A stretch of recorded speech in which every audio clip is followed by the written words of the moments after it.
What's up?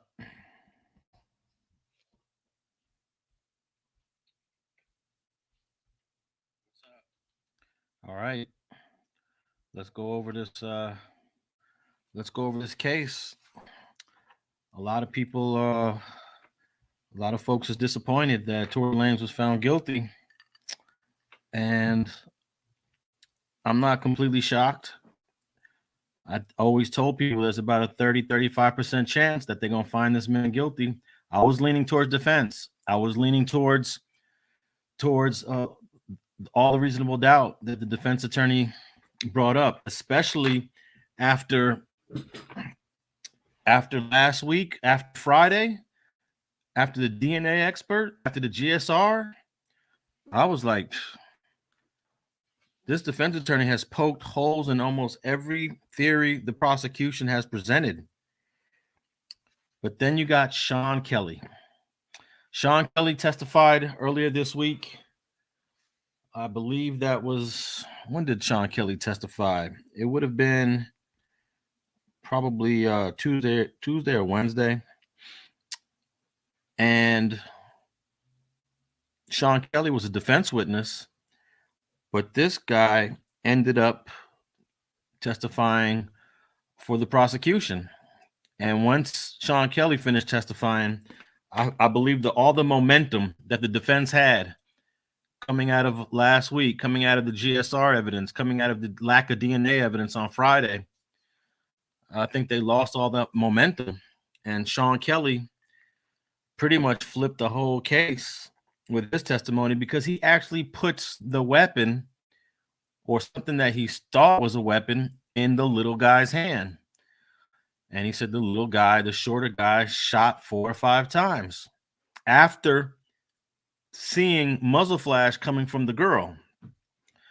Well, a lot of people are confused on this man's testimony because he initially, when he was on direct, he was giving some good points for the defense. But even on direct, there was a point there where the defense attorney was trying to get him to say that when the little guy came over, it was a struggle, wasn't it? Wasn't there a struggle for the gun?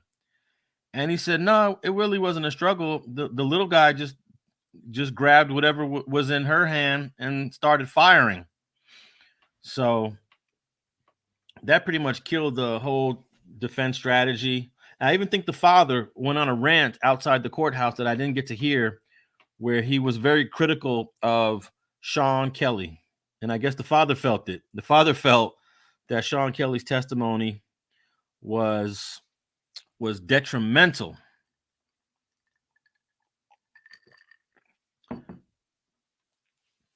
But there were a lot of other parts that the prosecution had in addition to Sean Kelly that swayed the jury.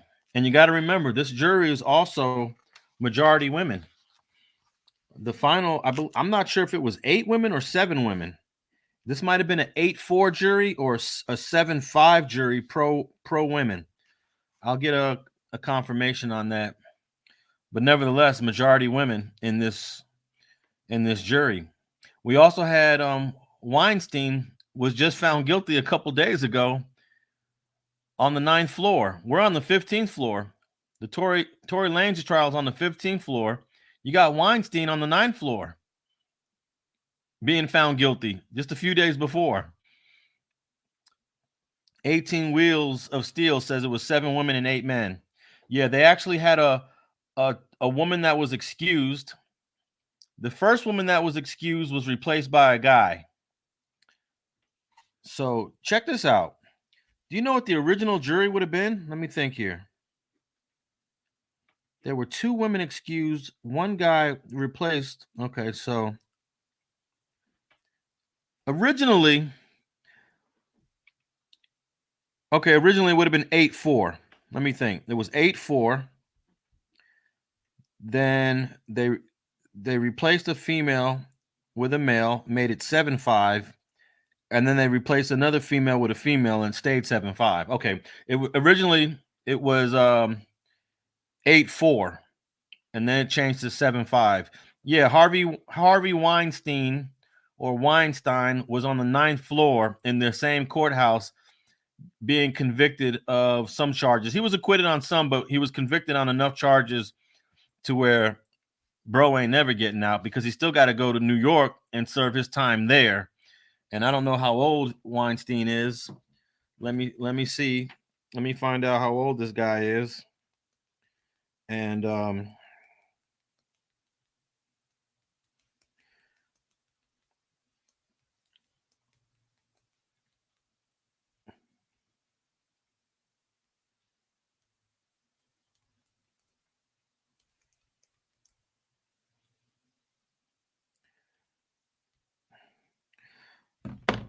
but I'm not completely shocked that the jury came back guilty. There was enough bits and pieces that pointed towards guilt. I personally felt there was some reasonable doubt in quite a few areas, but I think Sean Kelly was the factor. And here's another thing: when the jury was deliberating on Thursday, they asked for a readback, meaning they want to hear what a witness had said during the stand that they don't remember. So they have the court reporter read it back to them. And they ask for a readback. And sometimes when they ask for readbacks, they're only asking for readbacks of a certain part of the testimony. They asked for a readback of Sean Kelly's entire testimony. They asked for that yesterday at what time was that readback? I'll tell you exactly what time they asked for that readback. I think I still saved that email. So when they asked for that readback, we kind of knew, those that were in the court, we kind of knew that they was placing some weight on Sean Kelly's testimony.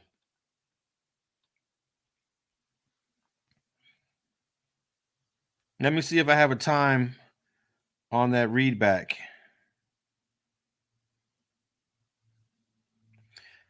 Yes. Okay. At 1:45 p.m. Actually, I'll show you guys on the screen here. Let me pull it up.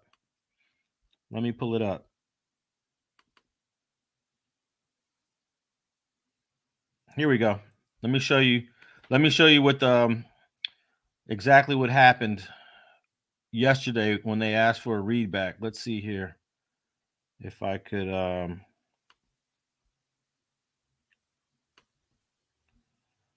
going to show you this email.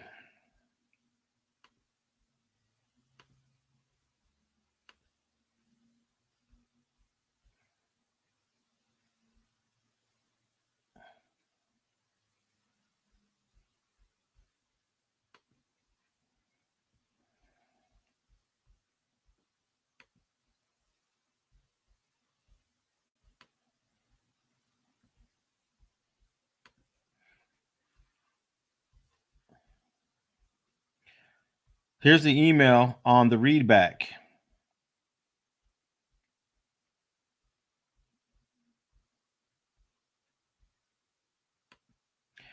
It says that they at 1:45 they requested a readback of Sean Kelly's full testimony from the prosecution and defense. Both parties waived their appearance for the reporter to read back the testimony back in the jury room. We got this update at 2:18 p.m. The court reporter is currently reading the testimony back.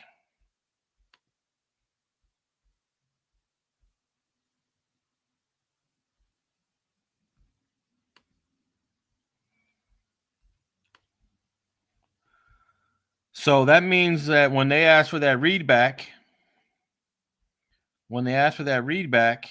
they were definitely putting a lot of weight on Sean Kelly's testimony.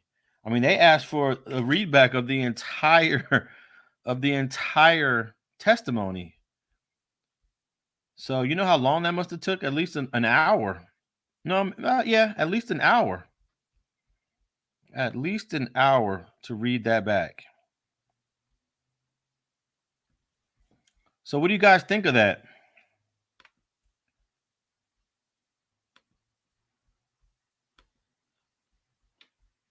And Sean Kelly did not testify in favor of the defense, even though he was a defense witness.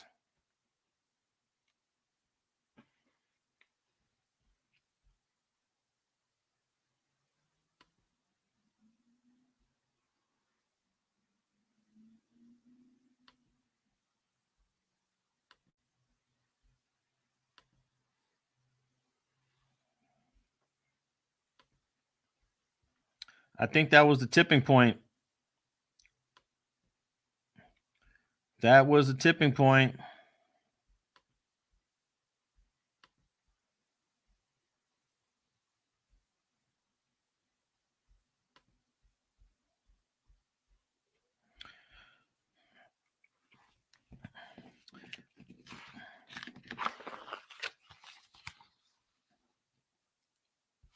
They should have never called Adam Jones. I think you hit it right on the head.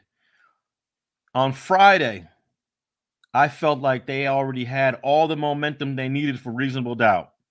They should have rested their case. I mean, they called EJ after. I don't know if EJ was a deal breaker for the prosecution.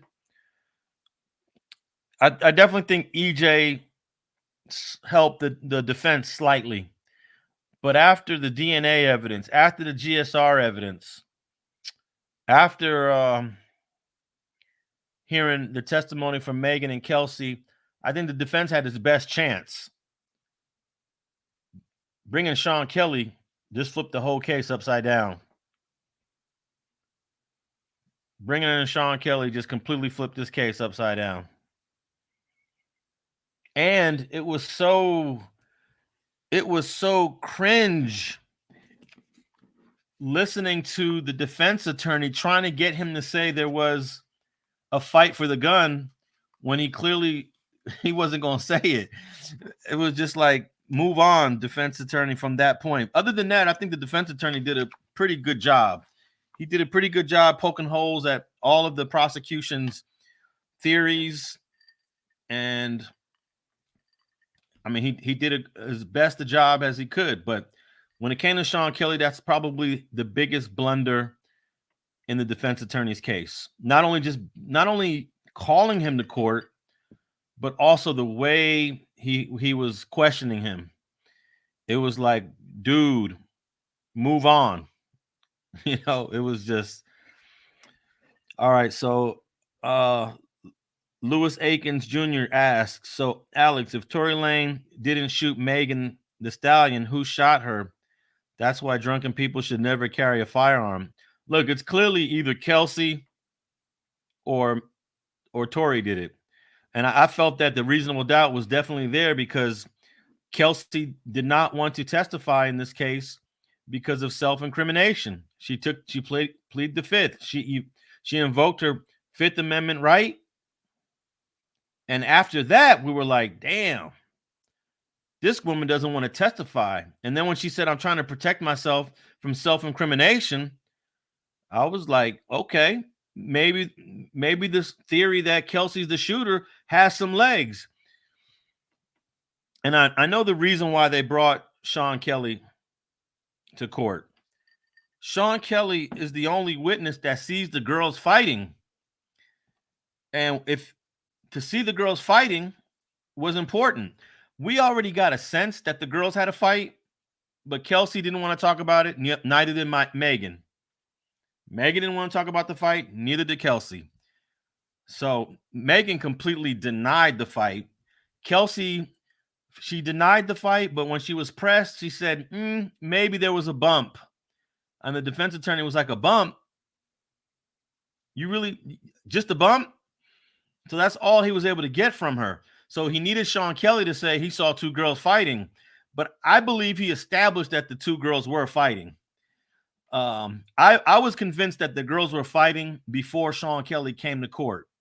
I'm not sure how the rest of the jury saw it, but I know that's the main reason why he brought Sean Kelly to court. And I guess also to say that he saw a muzzle flash coming from a girl. So it didn't work out for the defense. Sean Kelly did not help the defense at all. But thanks for that question. Thanks for that question, Lewis Akins Jr. I appreciate the question.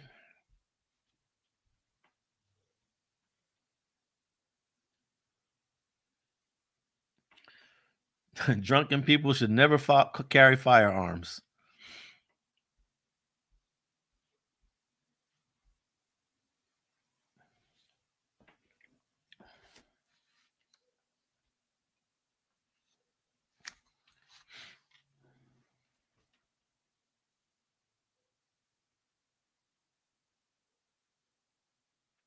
So let me go through some of the main evidence that the prosecution relied on, and then I want you to tell me what you think about it. The first thing is the apology phone call that Tory made from jail. This is the call that he did to Kelsey. He called Kelsey and was apologizing for something. Now, of course, that call alone doesn't mean a whole lot. But then you also have the apology text that he sent to Megan after he bailed out of jail. Basically saying the same thing. I know you ain't never going to talk to me, but I just want to apologize for what I did. I was drunk. I was out of my mind. I wasn't thinking. Doesn't say anything about a shooting, but he's apologizing directly to Megan in a text. 3, 5 minutes after the shooting, Kelsey sends a text to Justin Edison. That's Megan Thee Stallion's security. And in that text, she says, "Help, Tory shot Meg." That text goes out at like 4:23 a.m. and the shooting happens at 4:18. So 5 minutes later, she sends this text to Megan's security. "Help, 911. Tory shot Meg."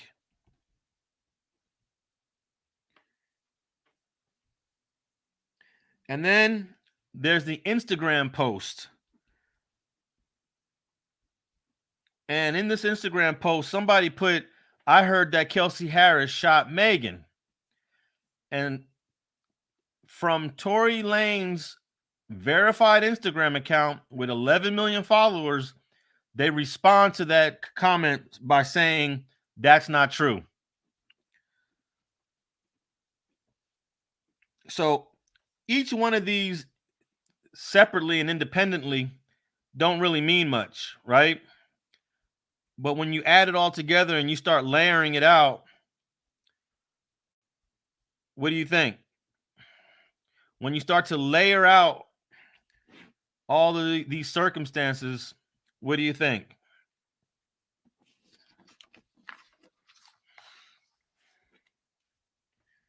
And then the prosecutor made it very clear. The DNA on that gun is inconclusive. I've heard a lot of people online saying that his DNA is not on the gun. Scientifically, you can't say that. There are 3 DNA profiles on that gun that are inconclusive, meaning they might not be Tory Lanez, or they could clearly be Tory Lanez. They just don't know. So it's not completely ruled out, but it's not completely ruled in. I felt that the inconclusive DNA leaned towards the defense, leaned towards reasonable doubt. But you could easily look at the DNA the other way. You could easily say, hey, it's not excluded. If you take all these other points of evidence and you add not being excluded, that's just another layer. So even though inconclusive might weigh in the favor of the defense, it might weigh in favor of Tory, you could equally look at that as adding it to your list of evidence against him by saying he's not ruled out. He is not ruled. His DNA is not ruled out. The only place it was ruled out is on the magazine. His DNA is completely ruled out on that magazine. but it's not ruled out on the gun.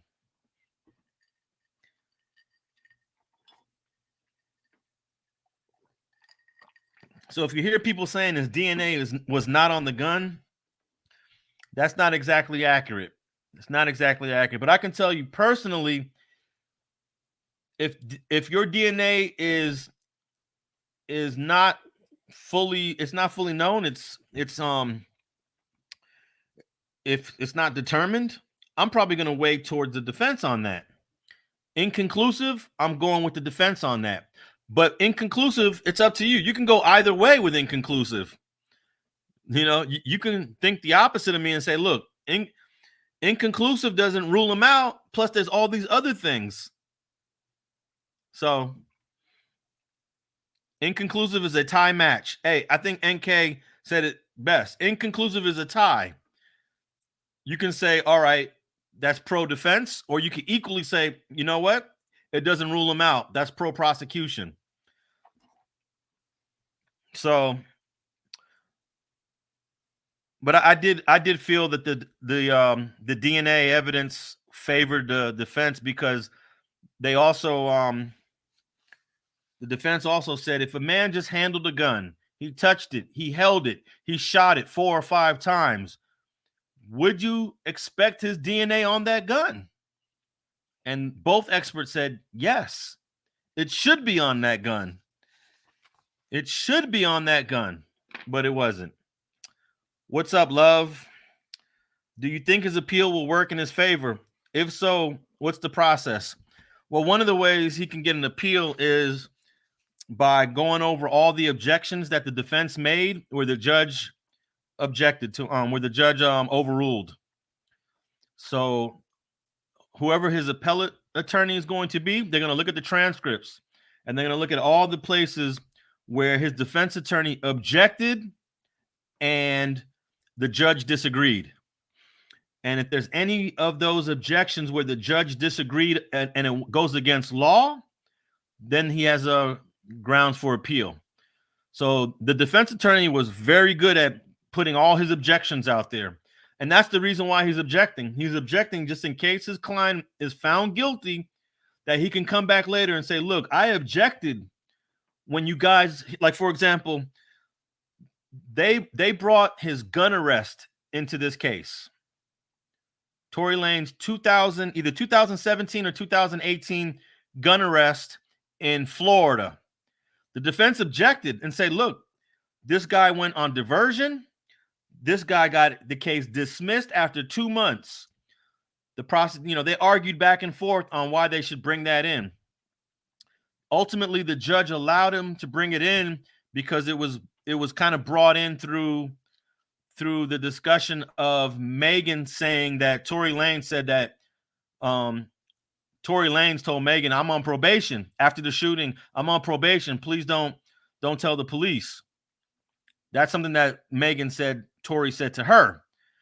The defense was like, Tory didn't say that because he wasn't on probation. Megan's a lie.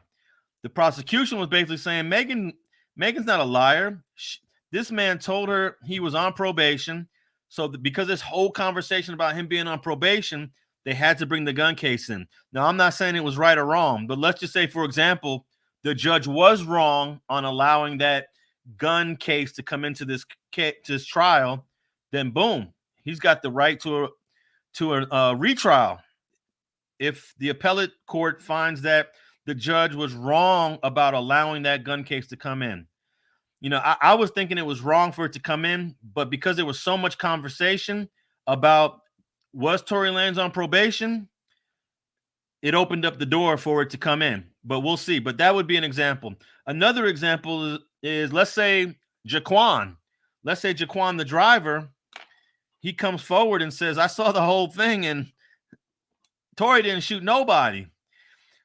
That's another way. A new witness, new evidence to come in. So that's 2 ways that the appeal can work. And in those 2 examples, that would definitely help Tory Lanez.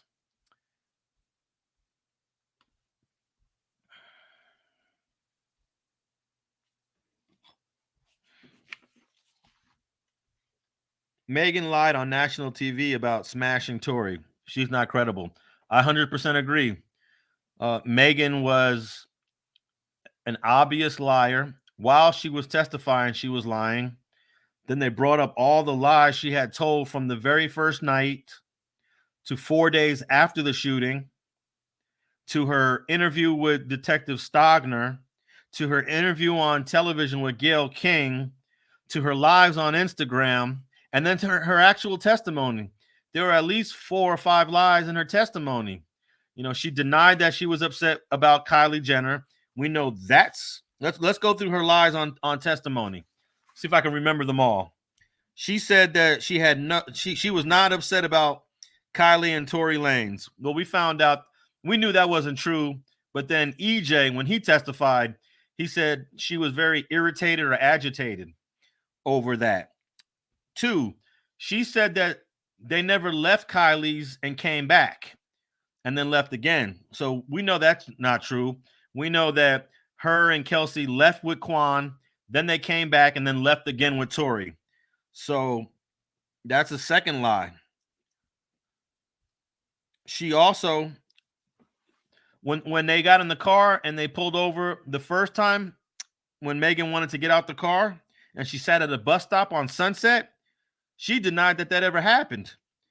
But we found out through Kelsey that there was a stop on Sunset.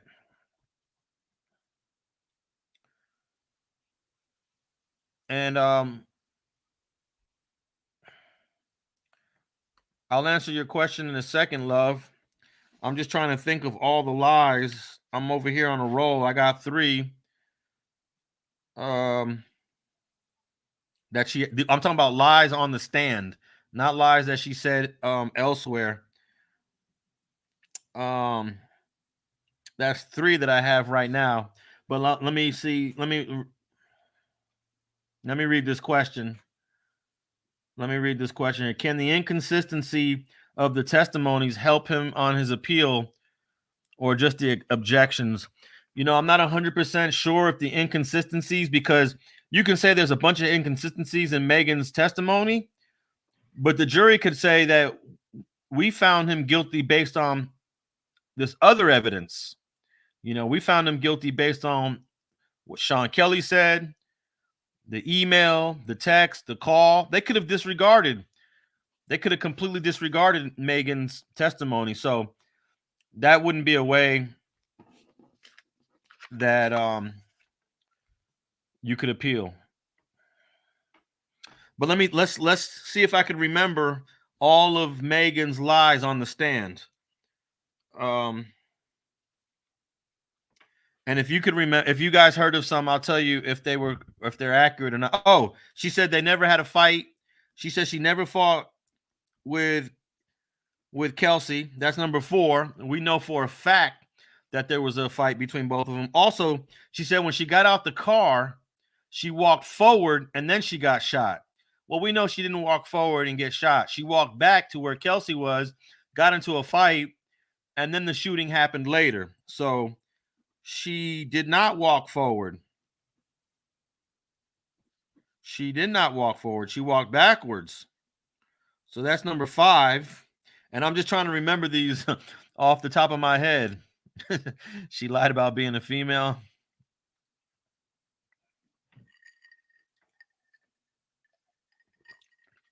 Let me see if any of you guys been paying attention to this trial. Throw in some Megan Thee Stallion lies from her testimony. Not Gayle King, not Instagram, but from her testimony.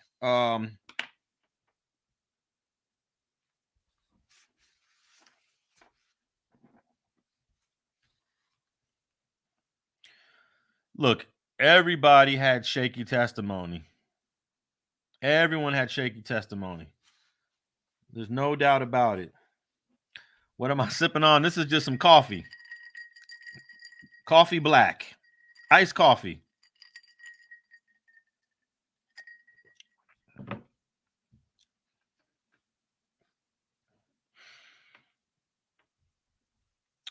So I got 5 lies just off the top of my head. I'll go through them again.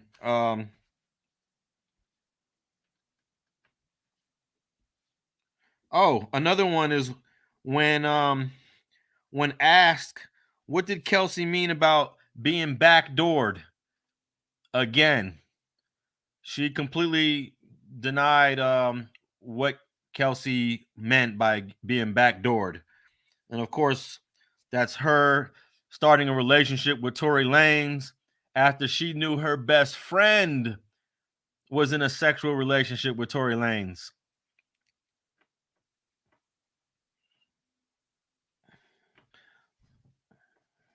That's 6.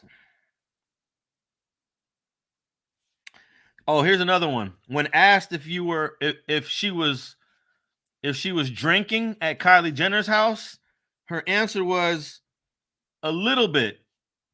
She said she was drinking a little bit. But we learned from EJ that they were drinking bottles. They were pissy drunk. So she definitely played down the a level of intoxication she had at Kylie Jenner's house.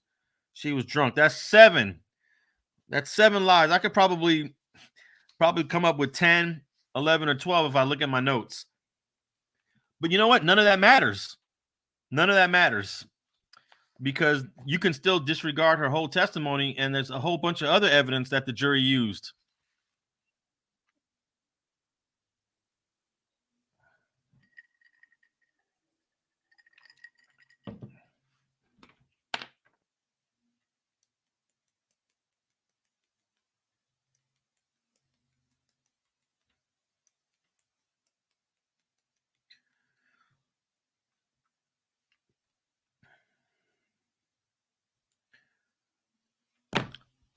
So they could have completely ignored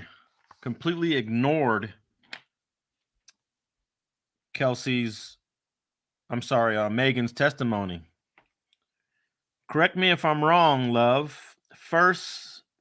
Megan first said that she didn't want to make a false statement because she didn't know who shot her.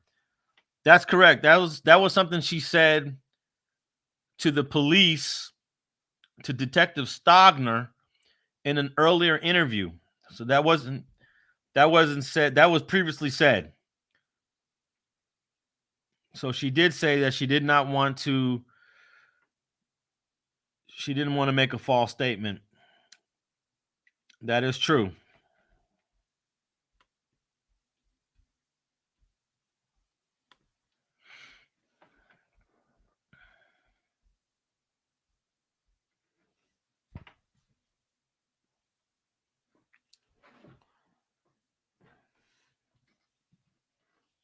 That is definitely true. But you can completely ignore Megan's testimony. You could ignore all her lies and still come to a conclusion that Torey still shot. Does that make sense? You can completely ignore the testimony.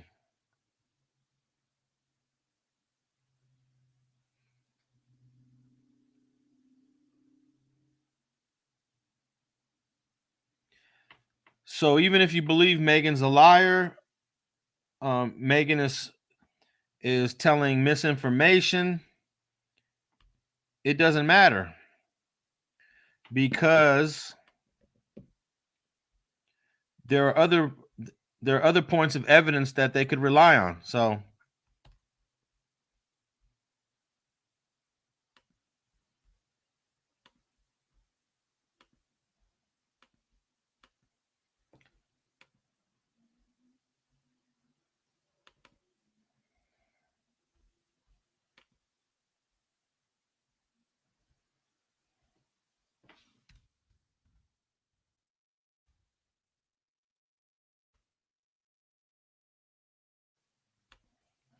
all right, what else we got here?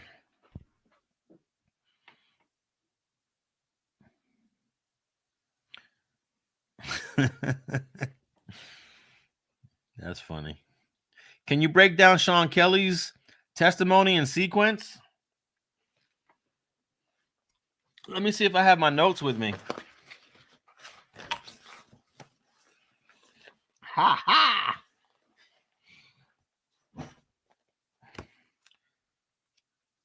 I already did. I believe I broke down Sean Kelly's testimony on another video. Is Tory Lanez in the LA County Jail? But before I break down Sean Kelly's testimony, I'm going to answer the question: where is Tory Lanez right now? Do you want to know where Tory Lanez is right now? And then I'll get to and it'll tie into your question, love. How do we send letters to Tory? I'm about to address that right now. And then I'll go through Sean Kelly's testimony. And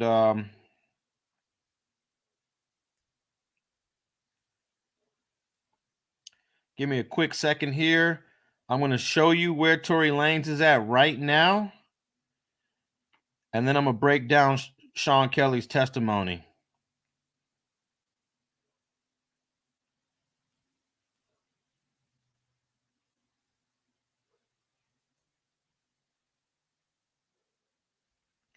Give me one quick second.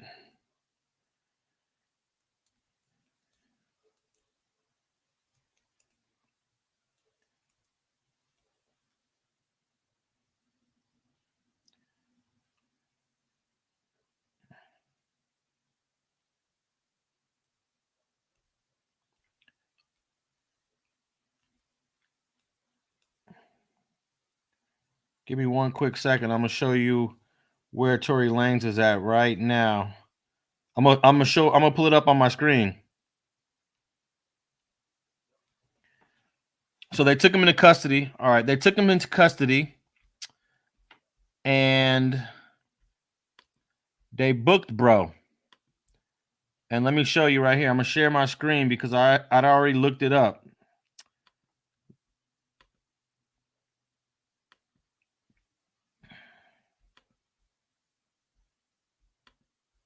Okay.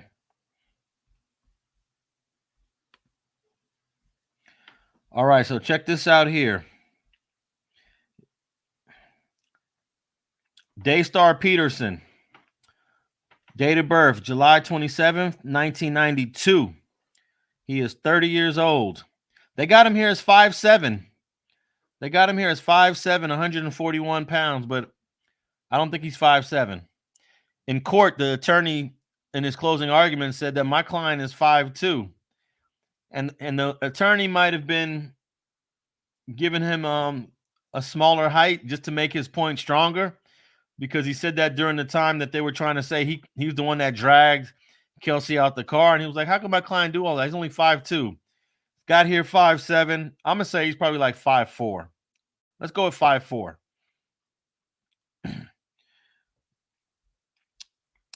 But he's arrested 12/23/2022. Arrest time is 4 o'clock, 1600 hours. We saw him taken into custody around 3:30.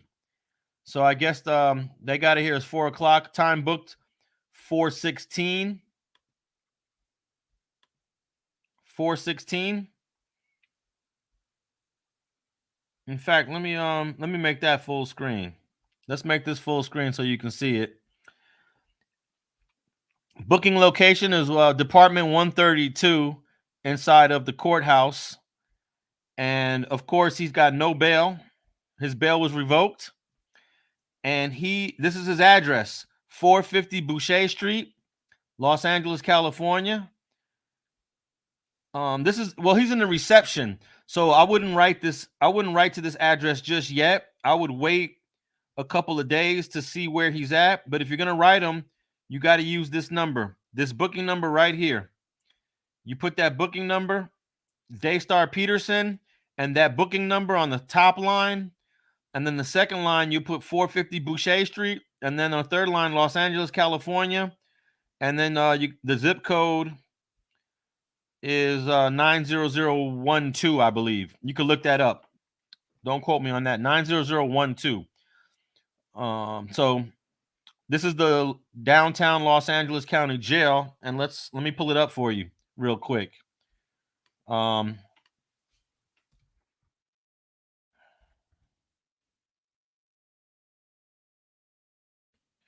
I'm going to show you where he's at. Give me a second. I'm pulling it up on Google Maps so you can see this.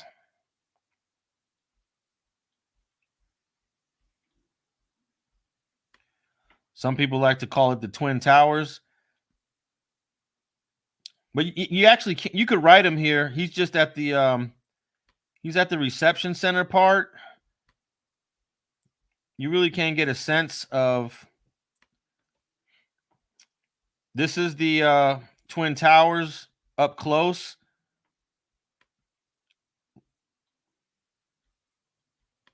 This is where he's at.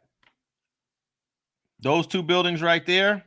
This building and that building are the Twin Towers, LA County Jail. So that's where he's at. And you could write him at that address on Boucher Street. Just be sure to put his booking number on the address.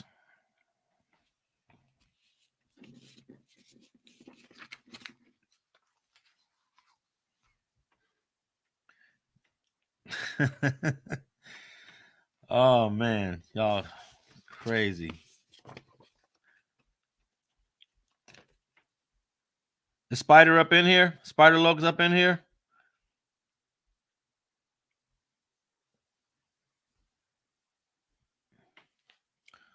He's going to end up in the pill module. Now, I believe he's going to go to high power and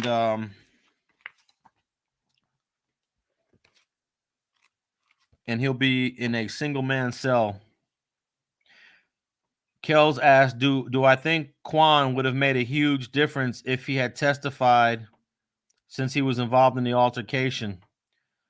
I think that it all depends on what Quan was going to say. We have no idea what Jaquan was going to say. No idea whatsoever what he was going to say. So, I don't know. Now, if he would have came out, if he was going to say, I saw Kelsey shoot the gun, then obviously that would have been amazing for the defense. But we don't have no idea what Jaquan was going to say. And the prosecution said in closing statements, hey, why isn't Jaquan here? Why hasn't the defense called Jaquan? Maybe Jaquan just didn't want no part of this. I don't know.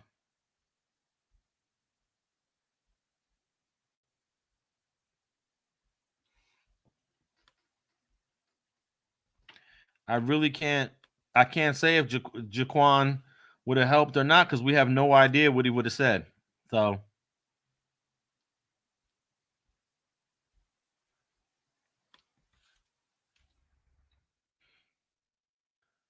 how many of you guys want me to go over Sean Kelly's testimony?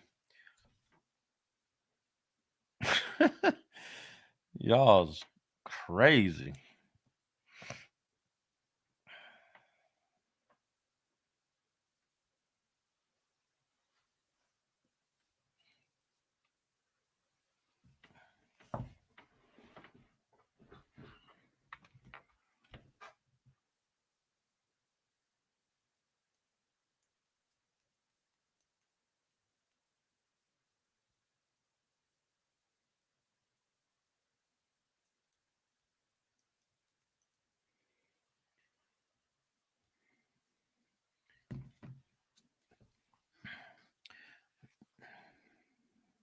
They got to have street camera footage of what happened. Well, let me show you where exactly where it happened. I'm gonna show you exactly where it happened. And this street it's a small residential street that I don't think there'd be a whole lot of cameras there, you know?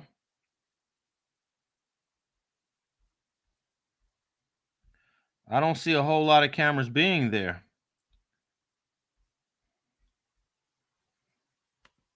Let me show you. I'm going to show you where where it happened at.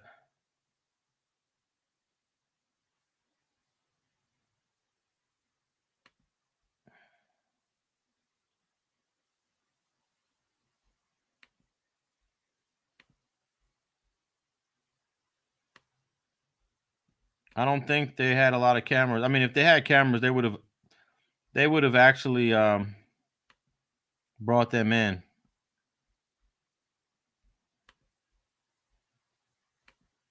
All right, here we go. So this is the street right here. This is pretty much the scene. That's the scene right there. Nicholas Canyon Road, 1800 Nicholas Canyon Road.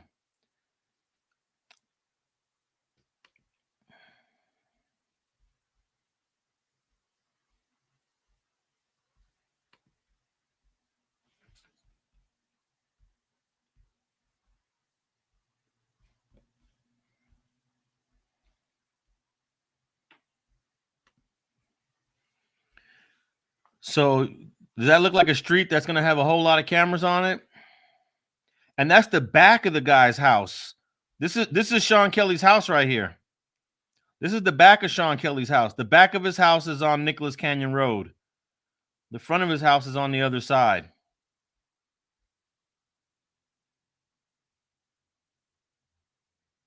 So, and if they had some video footage of this street, trust me, they would have brought it in.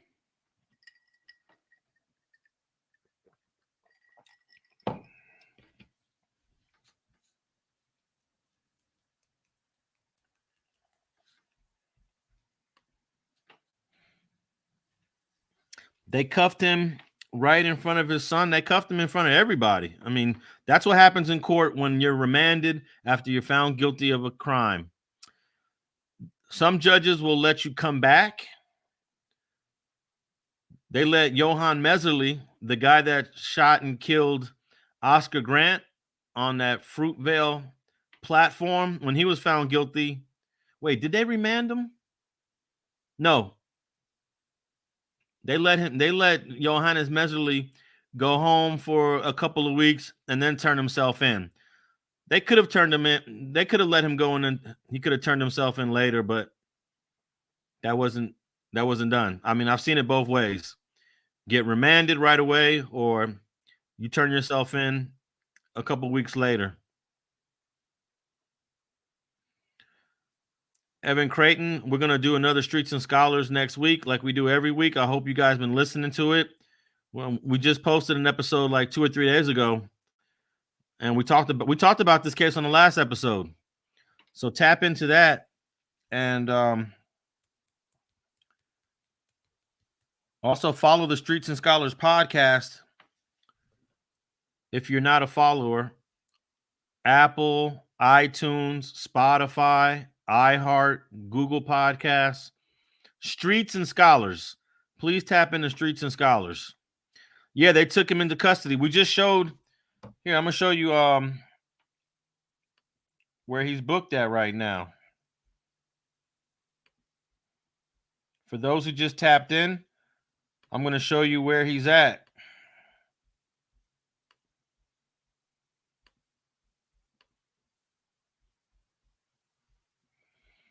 This is where he's at.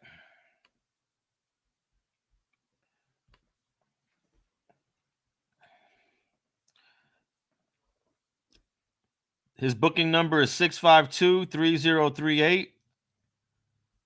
His real name is Daystar Peterson. And if you're going to write him a letter, you got to put this number right next to his name, Daystar Peterson. And here it is, date booked, 12/23/22, date of arrest, date of book, arrest time. They got here at 4:00. He was taken into custody around I want to say 3:25 maybe.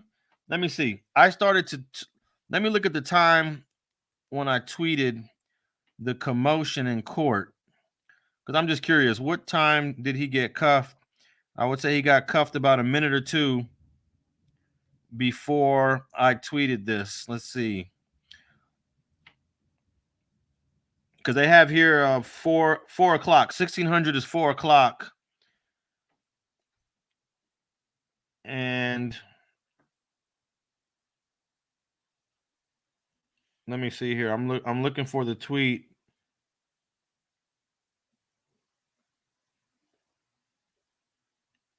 $3:28. So I tweeted the family of Tory Lanez curses the courtroom after hearing guilty verdicts and create a huge disturbance inside the courtroom and in the hallway outside the courtroom. I tweeted that at 3:28 p.m. They started reading the verdicts at let me think. 3:17. No. 3:19, 3:20, somewhere around 3:20 to 3:22, 3:23. Maybe 3:25, somewhere around there. 3:20 to 3:25, they were reading the verdicts. 3:28, I tweeted this. So by 3:28, he was already handcuffed. But they have him here in custody at 4 o'clock.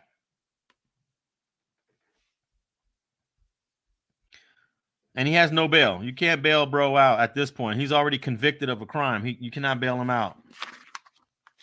Yeah, he'll be sentenced on January 27th.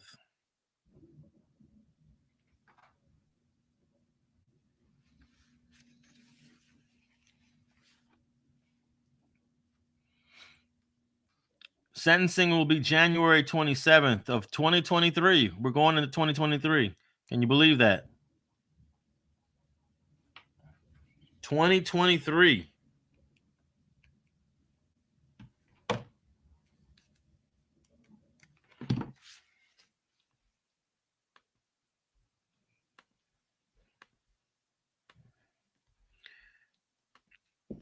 And you know his maximum sentence could be 22 years.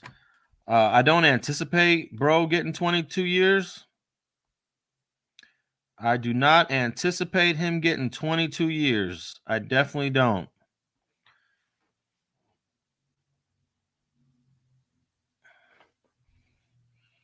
He's going to get at least 5 years. Oh, I don't know what the minimum sentence is on all three of these charges. The most serious charge is assault with a firearm.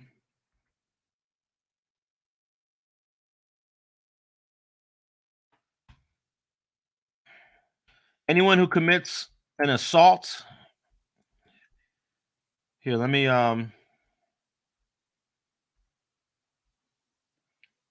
okay, here's the sentence. Let me show you this real quick. This is one of his sentences. This is one of his sentences.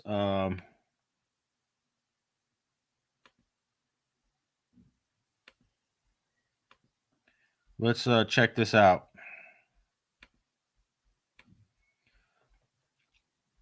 So right here it says,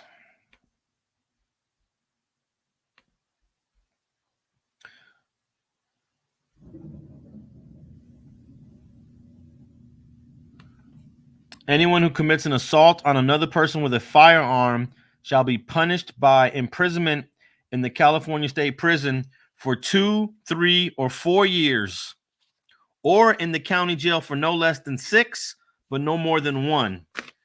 So the max on that sentence, this is count 1. The max on this sentence is 4 years.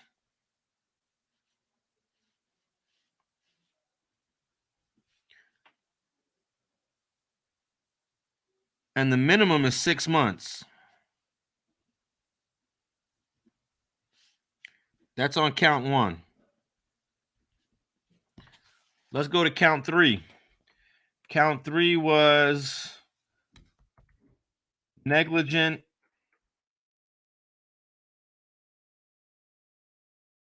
discharge firearm. arm. And then we're going to put California here to get California law on it. Negligent discharge of a firearm.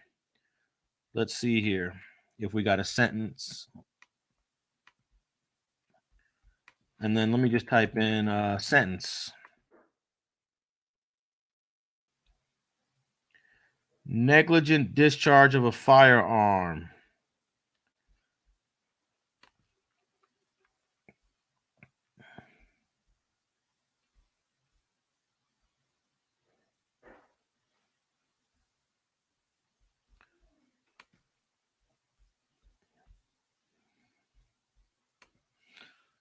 This is count 3 that he was charged, found guilty on.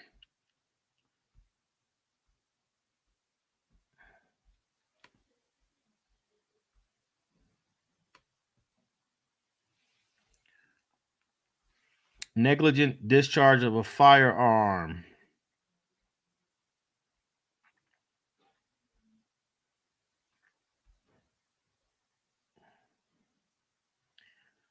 If you discharge a firearm and associate, okay, that's with a gang.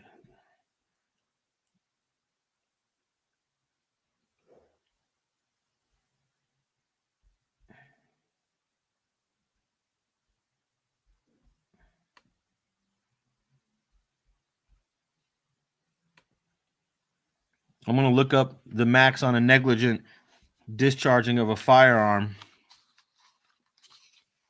Free Tory. Free Tory.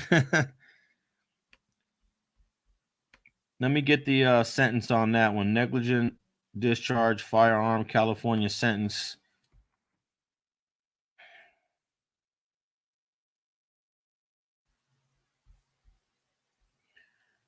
That's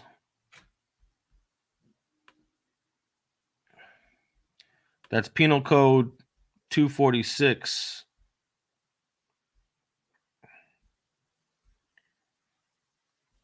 Oh, okay. Here we go.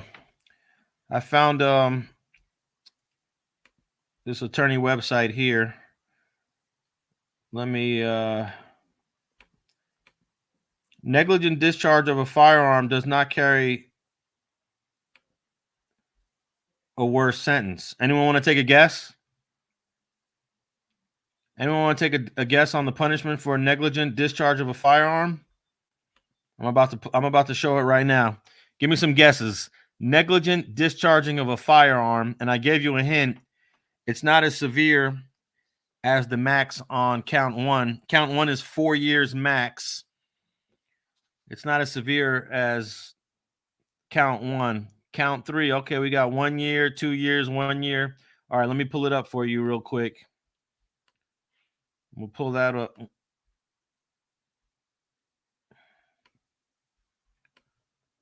According to WKLaw.com, criminal defense attorneys here in California, it says if you're convicted of this felony, a sentence of 16 months, 2 years, or 3 years. So 3 years is the max, and 16 months is the minimum.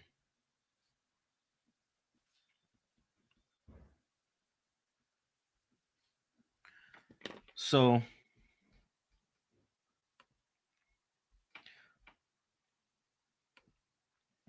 but you also got to add that there's 2 enhancements. There's 2 enhancements that you got to add. And then the second count was, what was the second count?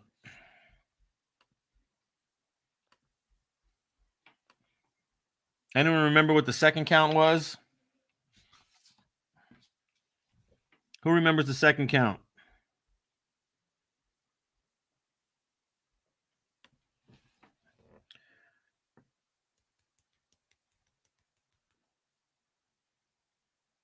I'll pull it up right here.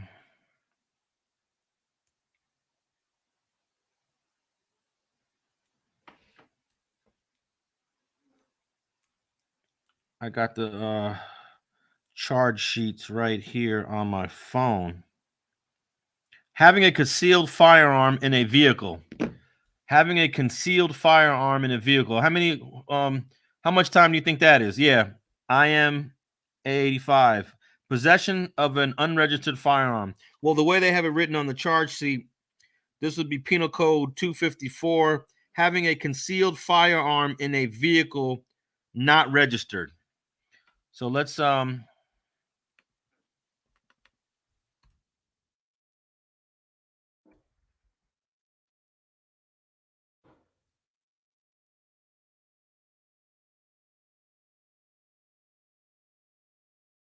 anyone want to take a guess on how much time that is?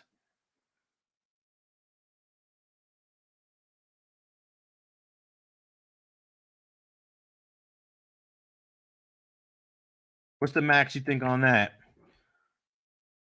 Let me see what some of y'all saying. The max on carrying a concealed weapon in car unregistered, 18 months. What else?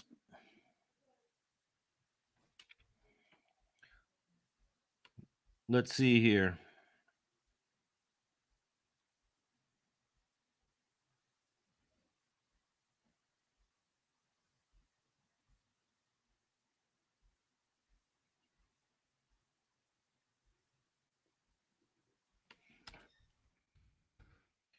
Let's see what the sentence on that.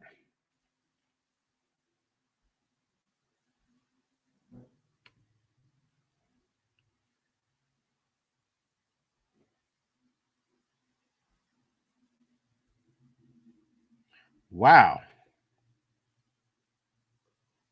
That's actually a serious offense.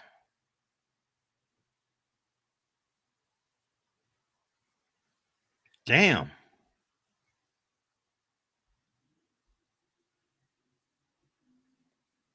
It looks like 10 years. That can't be that cannot be accurate. Let me show you what this one law site says. I just read 10 years, but I don't think that's accurate.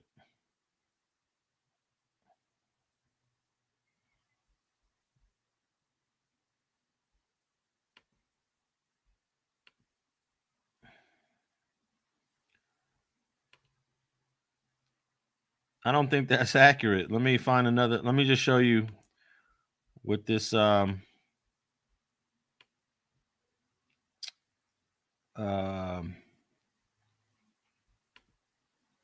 how much jail time will you get for this is a law site, Simrin Law Group. Some individuals who illegally possess a firearm in California may be subject to misdemeanor charges. These charges can include a $1,000 fine. Individuals illegally possessing a gun can face more serious felony charges. These charges can come with a jail sentence of up to 20 years in state prison. California uses sentencing enhancements on crimes committed with a firearm.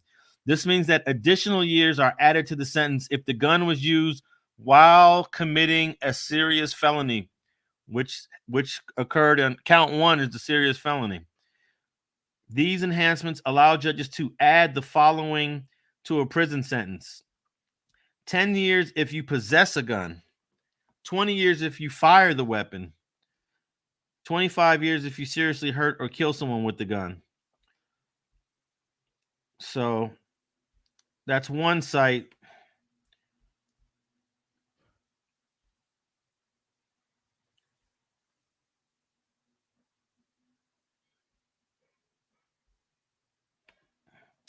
Let me see if I can find agreement on this regarding the possession of a firearm in the car unregistered. All right, here are the penalties according to Los Angeles Criminal Lawyer.pro.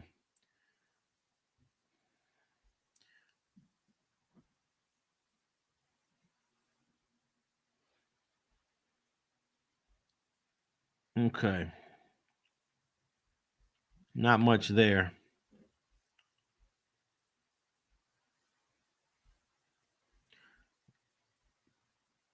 Guns in vehicle. Let's see if we got a sentence here. Loaded firearms. concealed guns, public trans. This might be the most serious of all three. How's it going? All right. Unlawful possession of firearm. Well, that's not California.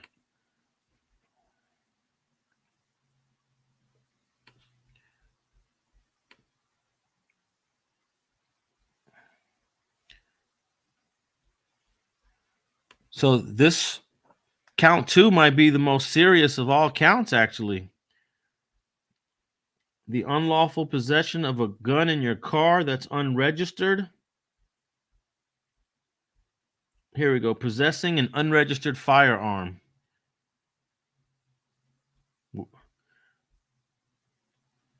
Yeah, there's so many different penalties for it. It all depends.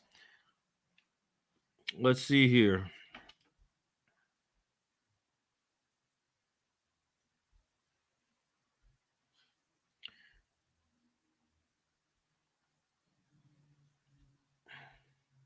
Yeah, the penalty is ranging, but because he did use it in the commission of a crime, it looks like that's going to add some serious time, because the max on count 1 is 4 years, the max on count 3 is 3 years, and the max on count 2 has a range. It looks like 10 could be easily added to his sentence. So dude is looking at like 20 years. Let's just round it off. He's looking at like 20 years, but the judge doesn't have to sentence him to the max. Remember, the minimum on count 1 was 6 months. The minimum on count 3 was 16 months. So he can get the minimum. That's just 2 years. I don't know what the minimum on count 2 is, because if you used a weapon in the commission of a crime as count 1, he was convicted on count 1, then the sentencing on count 2 goes up. So we'll have to wait till January 27th to get the full sentencing. Why didn't Torey testify if he had evidence that Kelsey did it? I mean, you usually don't want the defendant testifying. They were going to bring up so many things. The prosecution said, if this guy testify, I'm going to bring up rap videos. I'm going to bring up rap lyrics. I'm going to bring up his gun arrest. I'm going to bring up August Alsina. I'm going to bring up all these things. And that just wouldn't have been a good look. That would not have been a good look.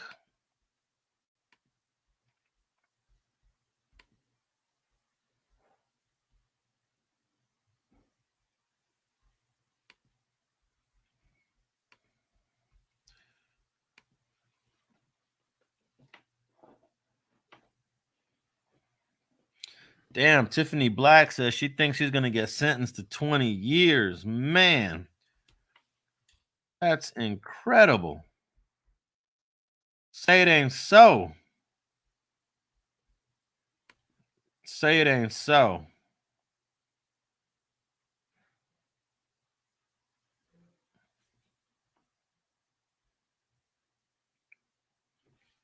I don't believe he's going to get 20 years. I mean, this guy's never been to prison. This guy doesn't have any felony convictions. You know, that's the type of sentence that's reserved for a habitual offender.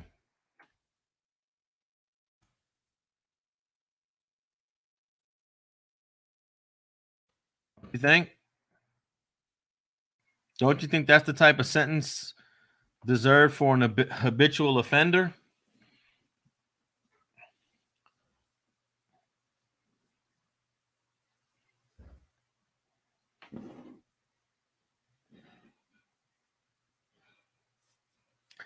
He got 10 years coming. I'm going to say 5 years.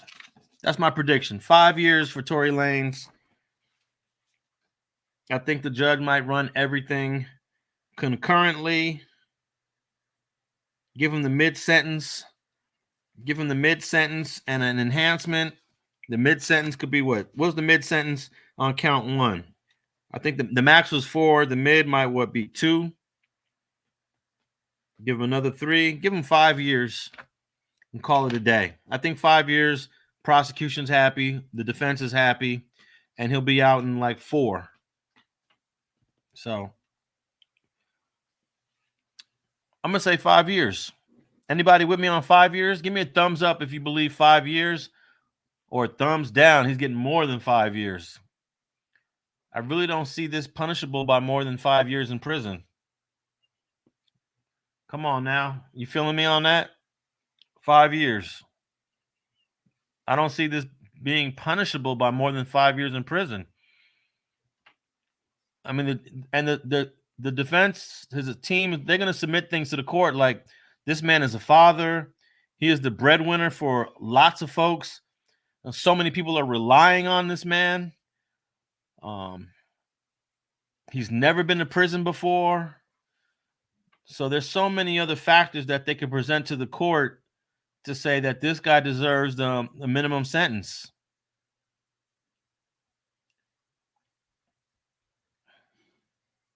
How that hairline gonna hold up? Oh, come on, man. We ain't talking about other men's body parts on here. We don't talk about other men's body parts.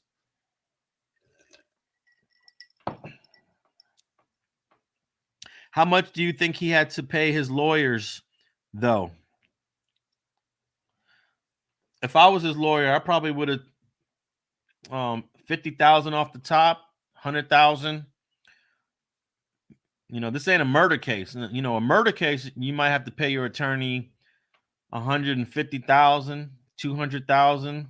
This isn't a murder, but it still requires a whole lot of work. I don't think any more than 100,000. And maybe he already had an attorney on retainer.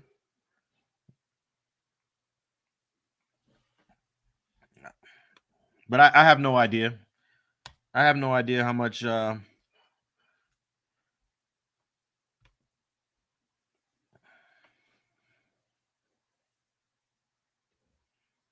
Tiffany says he deserves 0 years.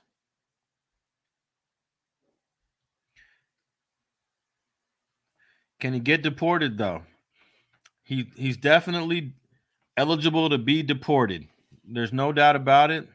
But he can try to fight his deportation. He could hire a whole bunch of immigration attorneys to fight the deportation. He could argue that he has family that are U.S. citizens. I'm assuming, I don't know if his kids were born in Canada or if his kids were born in the United States. But if his kids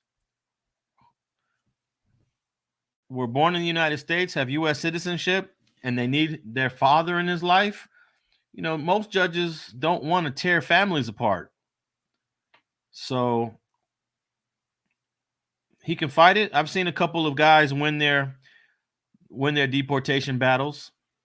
I know a personal friend that had a long battle with deportation, and he won it based on family, though. It was based on he had kids that were born in the U.S., and he won it. But it was a fight. It was definitely a fight. He ain't going to get that easily. He's going to have to fight to stay in the United States. Maybe he might get deported for a limited time. He could also be deported for a limited time that expires. So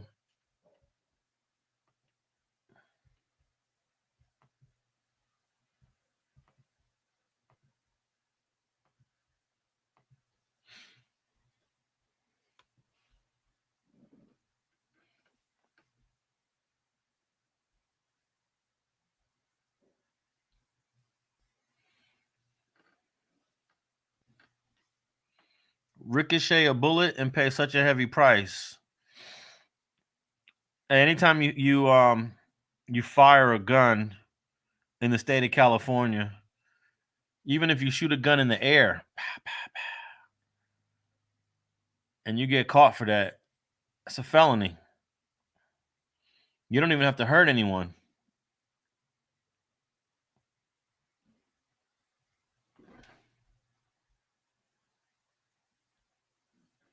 We got Spider Loke in the house. Make sure you tap in with the black box.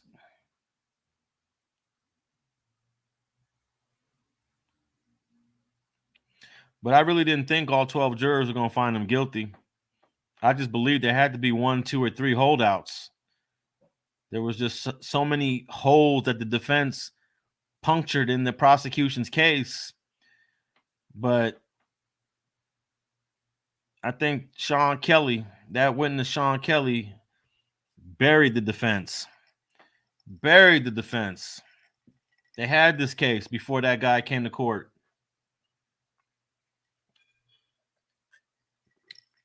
They had this case. Sean, and you know that the jury asked to read back Sean Kelly's entire testimony yesterday. I showed you that email. Let me see here. For those that didn't see this email, let me show you.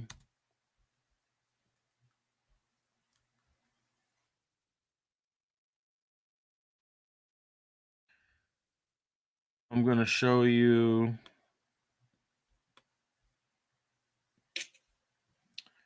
Let me see if I have it here. Here we go.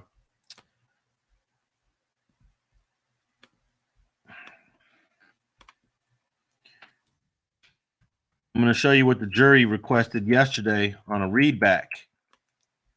They requested a readback yesterday. And when they requested that readback, we kind of got a sense of what they were disagreeing with. Let me see if I can share this.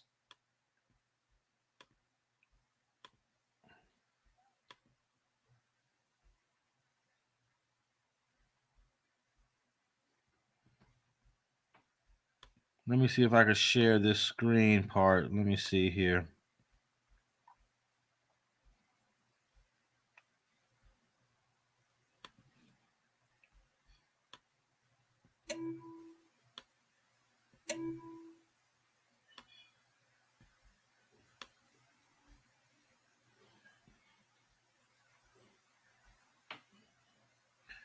You get a sense of what the jury was thinking when they requested this readback.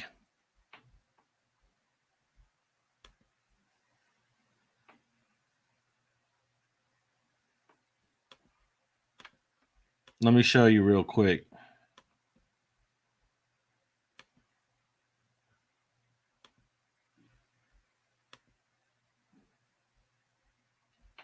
Oh, I know what I could do. Here we go. Here's what I could do.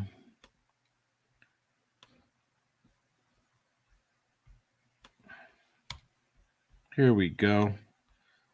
All right, check this out. I showed this earlier, but I don't know if some of you are just tapping in.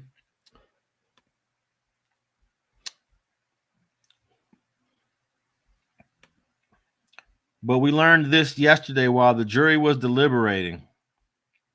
Read that.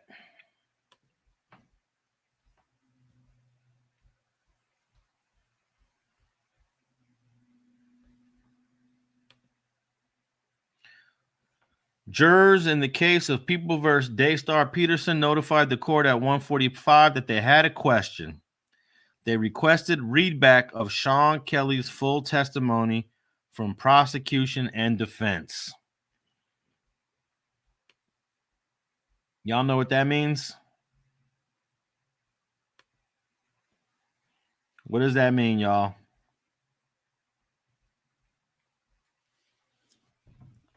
You can't be inside that jury room when they're deliberating, but when they ask questions, that gives you a little insight on what's going on and what's on their mind. And they were obviously having some disagreements about Sean Kelly's testimony. So they said, you know what? Let's get a readback.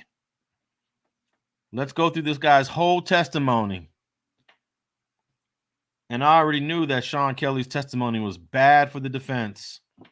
It was terrible for the defense. And then he was a defense witness. They called him. They called this guy into court. And if defense made any mistakes, it was calling this man to court. It was calling this man to court because the prosecution flipped him. They flipped this witness.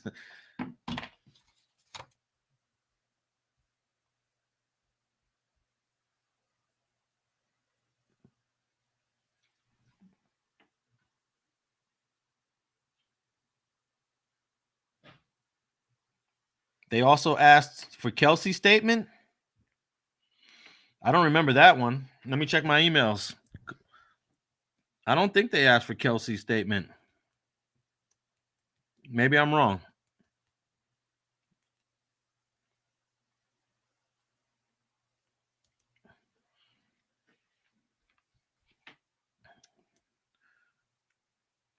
They flipped Sean Kelly.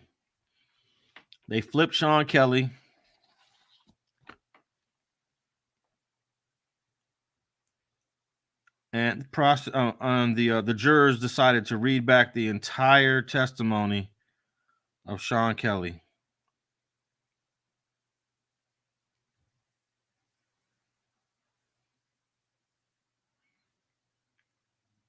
I don't have any updates about them wanting to get a readback from Kelsey Harris's testimony. They might, you know what it is, Andre Carr?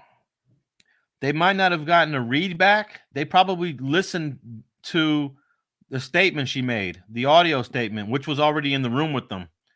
They didn't need a readback from her testimony because she didn't testify about anything against Torey. So all they did was probably play back.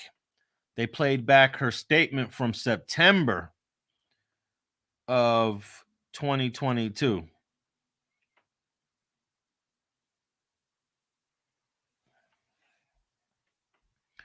And then here's another. Let me show you guys another email that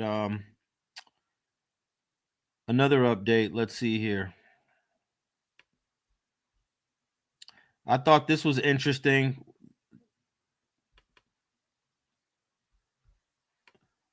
One of the first updates that we got from the jury. Let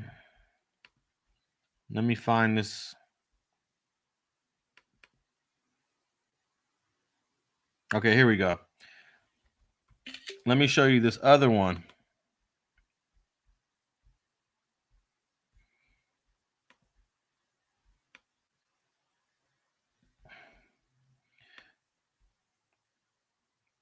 Let me show you this other message that came in.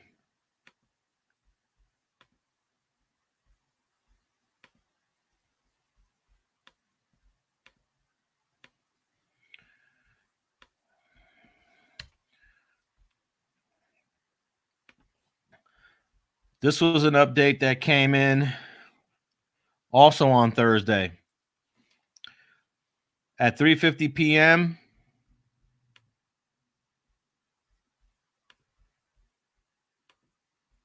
The jurors in the case of People versus Daystar, they wanted a better definition of the word willfully and on purpose. They wanted a better definition of willfully and on purpose. That's the language of the counts, that you willfully fired a weapon.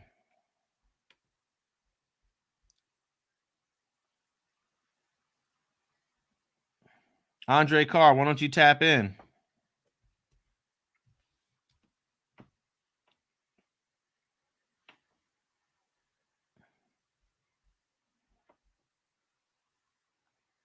But on my platform, you got to show your face, though.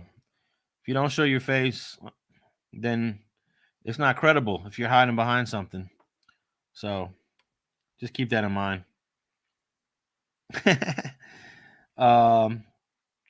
So yeah, that was another update from yesterday.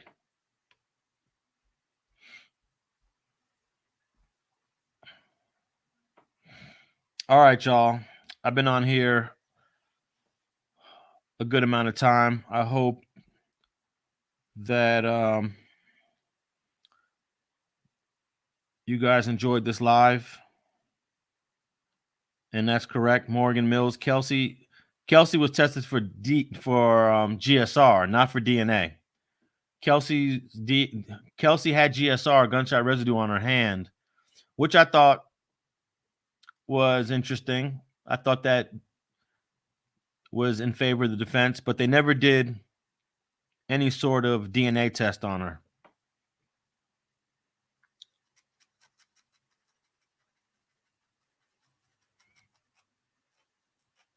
So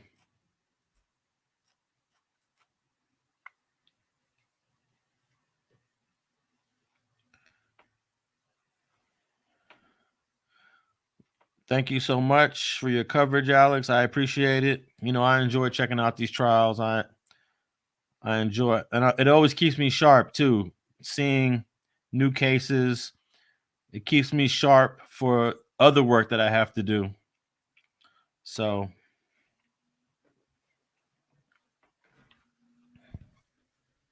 the gun was still smoking supposedly when it was recovered. Actually, the officer Sandra Cabral testified that when she got the gun out of the car, it was still warm. It was warm to the touch. After the verdict, did they lock up Tory? They sure did. Don Z. They took him into custody, and he's currently in the Los Angeles County Jail. He's in the Twin Towers right now.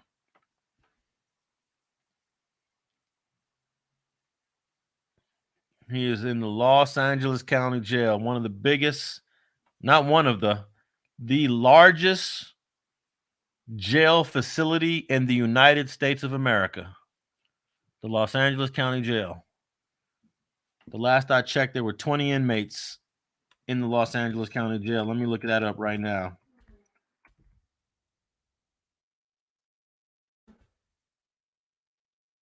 Last I checked, there was 20,000 inmates in there. Let's see what it says now. In 2019, there were 17,000 inmates. 17,000 inmates in the Los Angeles County Jail. The next biggest jail facility in the United States is Rikers Island. Population. Rikers Island has 11. Let's see, that's 2009.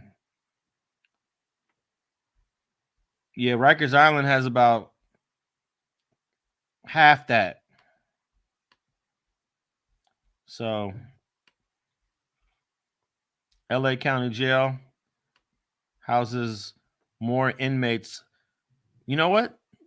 Los Angeles County Jail probably houses more inmates than any other single facility on earth.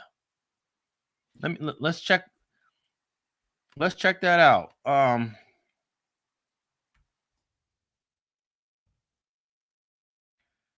Maybe if Mexico City has a jail. I bet Mexico City has a jail with a lot of. But I think the Los Angeles, I don't know what other jail would have more than 17,000 inmates. And I'm talking about around the world. maybe something in China. I don't know what single facility has the.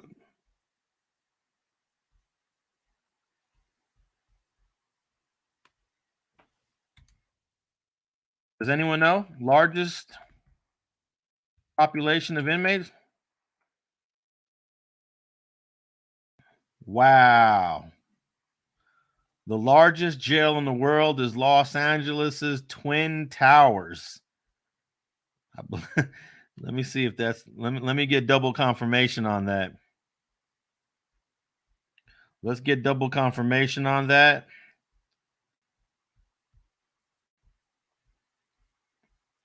Number 1 in the world. I got double confirmation on that. Los Angeles County Jail is the largest facility in the world. I don't see how a jury was able to conclude any reasonable doubt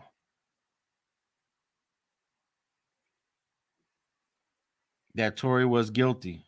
With all the conflicting testimonies and lies, it doesn't seem remotely feasible. Yeah, I could agree with you on that to a certain extent. But I went through earlier all the things that pointed towards guilt, all the things that the jury had, and I'm not completely surprised they came to that verdict. I was leaning pro defense on that. I was leaning a little bit more on defense, about 65%, 70-30, 60-40 towards the defense. But I'm not surprised that the jury came back with that verdict.